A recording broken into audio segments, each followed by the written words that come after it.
In this video, we are going to take a look at doing advanced data entry using lookups, also known as the magnifying glass, the autocomplete search, and tabbing within Eldermark Financials. We're going to use the bills and adjustment screen here as an example. And if you look here at these three fields, the vendor, the location, and the terms, all of these three fields have a magnifying glass icon next to them on the right-hand side. The magnifying glass means that these are lookup fields. It's not the same as, say, the description field, for example, which is just a free-form text field. I can enter whatever I want in the description.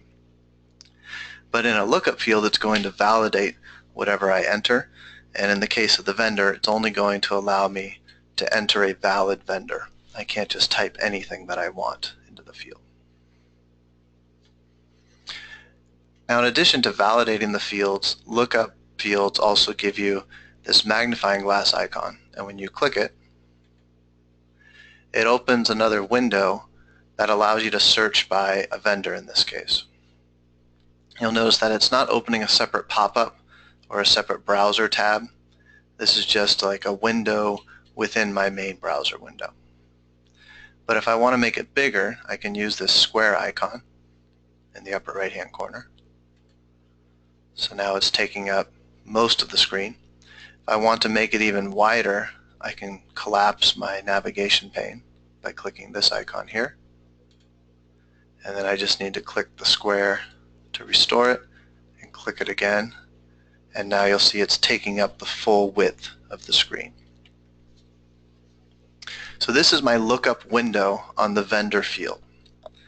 The first thing you'll notice in the upper right-hand corner is a search field. The search field will search across the vendor ID, which is, in my case, the first column, and the vendor name.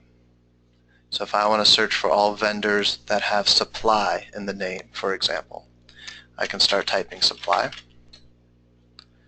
And you'll see that it searches across all my vendor IDs and names, and it shows me all the vendors where it found a match.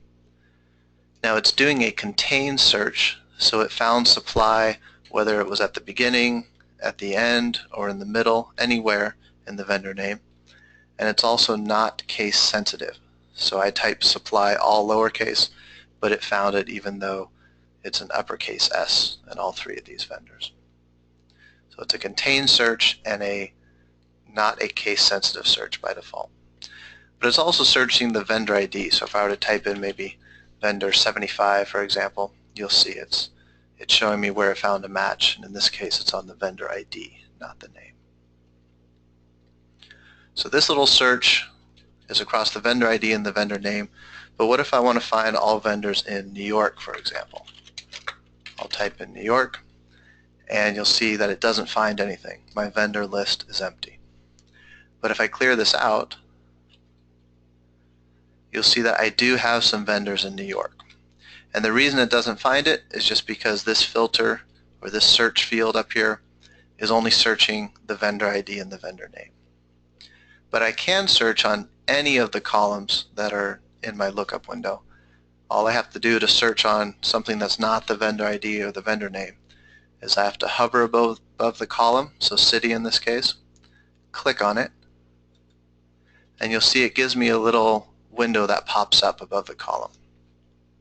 First thing I could do is I could sort ascending or descending on, in this case, the city field, but I could do it on any column that I want. And then underneath the sorting is where I have my filter options. So this is where I'll go ahead and type in New York. It's not case sensitive, so I'm typing it in all lowercase, but it'll be still find New York. I'll click OK. And now I'm looking at all the vendors that are in New York City. Now, in addition to typing in New York, what I could do, let me come back here, I'll click on the column again. Let's clear the filter by clicking right here. I'm looking at all my vendors again, and maybe I see a value, in this case New York, and I want to filter on that value.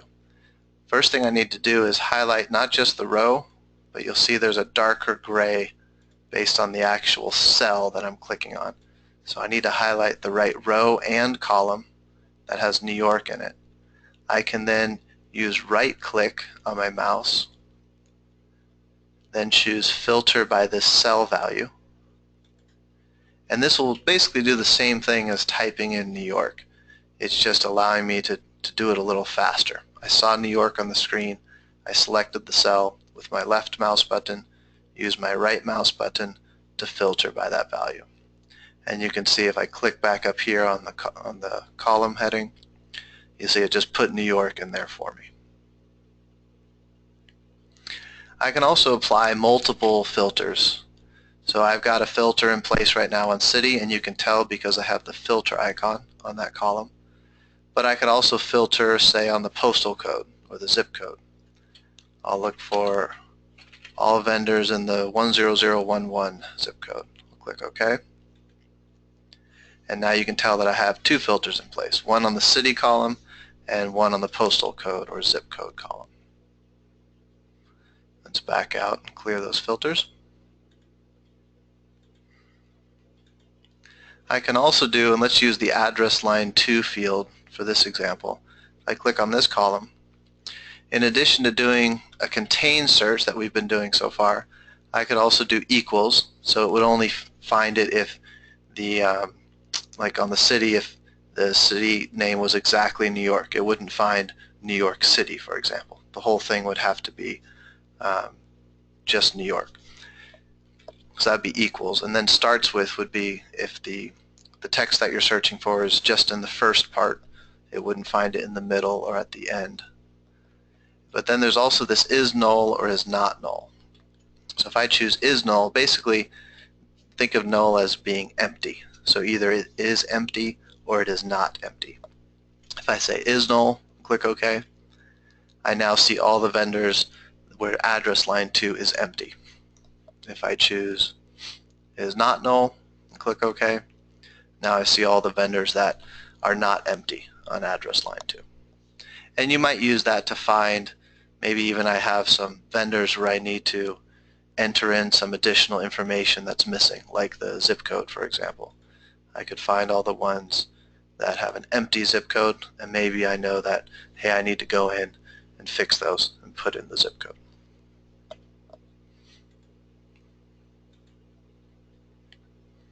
So that's my sorting. I can click on any column and get my sorting and my filtering.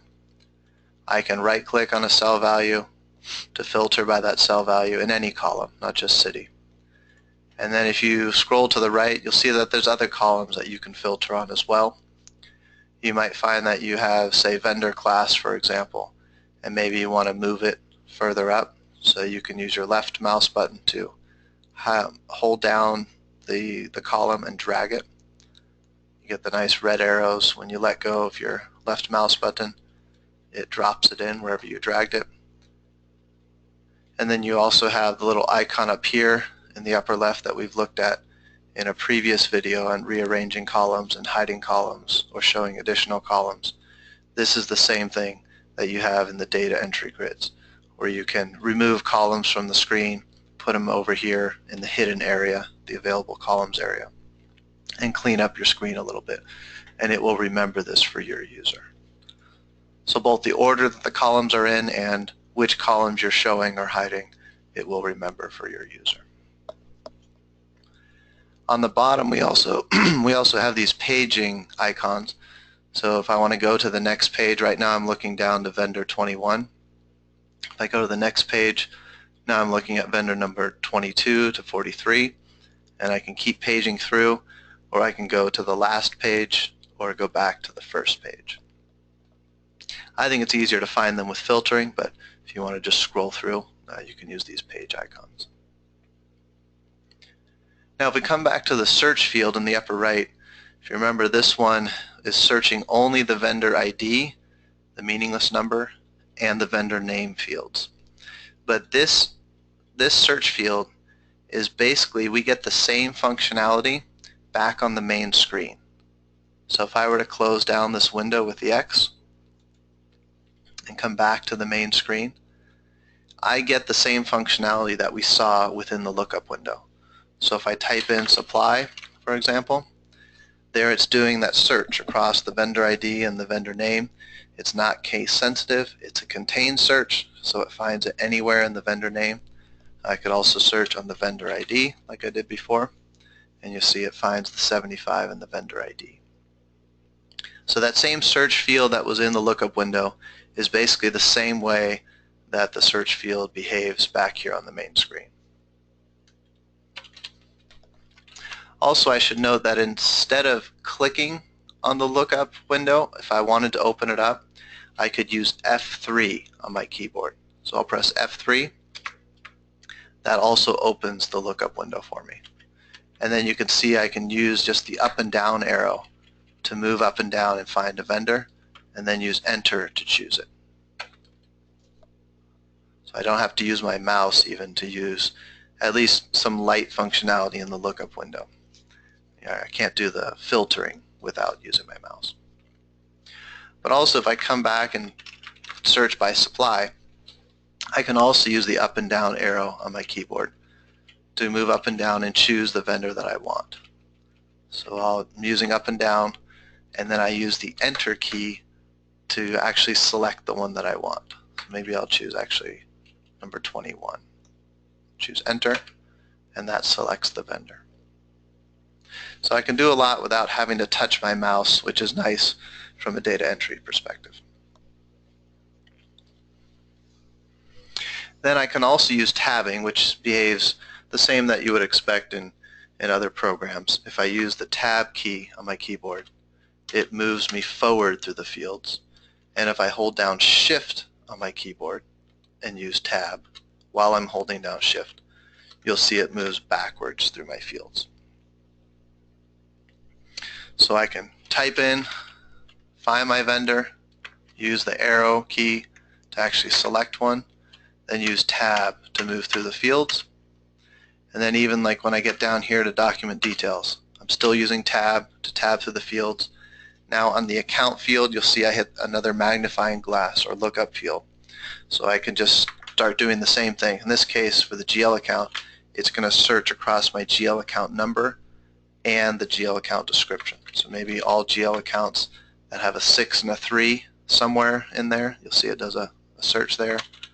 Or maybe I search for phone. In this case, there's only one. Use Enter to select it. And now I've gone through, selected a vendor, tabbed all the way through, selected a GL account. I might use Shift and then Tab to back up to enter an amount here. And I was able to do all of that without touching my mouse. I could even, in a lookup field, if I'm hovered over one, use F3 to use the magnifying glass and use the up and down arrows. Again, all without touching the mouse and just staying on my keyboard. So that's it for advanced data entry using lookups, also known as the magnifying glass, the autocomplete search where you can just start typing in a lookup field and it does the search across the ID and the description or the name, and tabbing, being able to move forward and backwards through the fields without using your mouse, just using Tab and Shift Tab on your keyboard.